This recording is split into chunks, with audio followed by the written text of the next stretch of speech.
Isabelle a 57 ans. Il y a 8 ans, elle a perdu son emploi d'assistante de direction. Depuis, impossible de retrouver du travail. Selon elle, l'arrivée de François Hollande à l'Élysée n'a rien changé à sa situation. Depuis 100 jours, c'est l'inaction.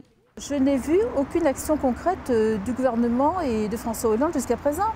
Il a lancé de nombreuses concertations, mais il n'y a aucune mesure concrète. Les mesures pour les chômeurs, il n'en a pris aucune.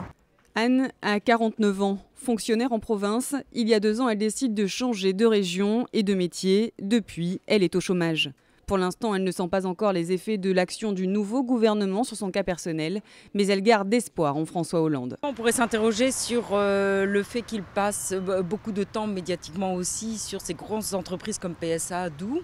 C'est faire en sorte que les emplois existants soient maintenus, mais il y a aussi tous les demandeurs d'emploi, c'est-à-dire que c'est pas très rassurant de voir que le gouvernement essaie de faire ce qu'il peut pour sauver des grosses entreprises, alors que nous on est demandeurs d'emploi, on aimerait rentrer dans les entreprises ou au moins, ce qui me concerne, apporter des services aux entreprises. En mai dernier, François Hollande s'était donné 1 an pour inverser la courbe du chômage. Il avait annoncé que le second trimestre 2012 serait très difficile. Fin juillet, le nombre de chômeurs sans activité atteignait 2 945 000, un repli de l'emploi qui coïncide avec une croissance nulle en France au 2e trimestre.